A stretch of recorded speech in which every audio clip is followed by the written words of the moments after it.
Welcome back to the Digital Asset Report. Bitcoin fell below $64,000 this Monday as the token slid nearly 5% from Sunday's levels.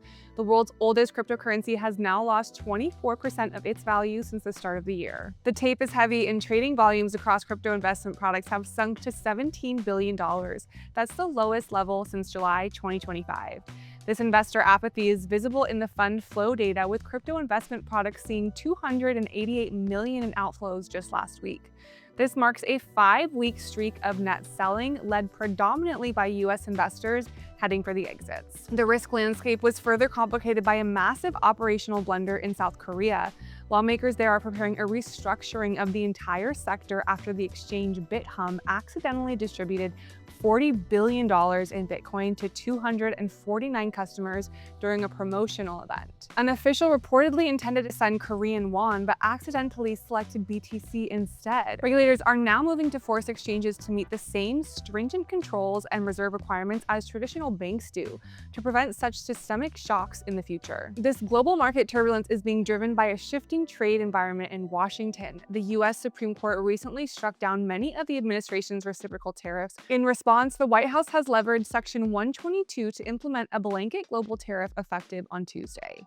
Therefore, effective immediately, all national security tariffs under Section 232 and existing Section 301 tariffs, they're existing, they're there, remain in place, fully in place, and in full force and effect. Today, I will sign an order to impose a 10% global tariff under Section 122 over and above our normal tariffs already being charged. President Trump warned on Truth Social that any country playing games with the court decision would be met with even higher penalties. While the administration claims that these are durable tools to protect national security, Senate Democrats have already vowed to block any attempt to extend these tariffs when the 150-day window expires this summer. The uncertainty surrounding this trade war has triggered a flight to safety in the broad market. Metals such as gold and silver saw fresh rallies as equities fell hard on Monday.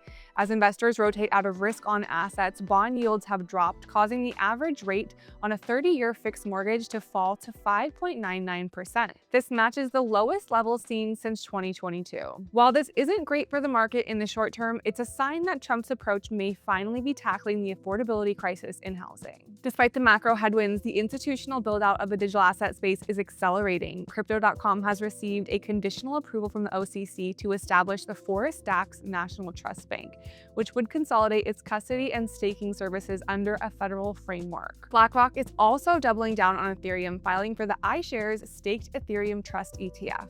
The filing reveals a fee-sharing structure where shareholders receive roughly 80% of staking rewards of the approximately 3% yield. The plumbing for stablecoins is also being formalized at a record pace. The SEC recently clarified that broker-dealers can treat payment stablecoins as ready market assets with a mere 2% capital haircut. This regulatory green light coincides with the massive launch of the ProShares Genius Money Market ETF, which did a record $17 billion in one-day volume. The fund is designed to align with Genius Act passed last July, requiring one-to-one backing with liquid U.S. treasuries. And finally, the push for Bitcoin as a sovereign reserve asset is moving forward at the state level.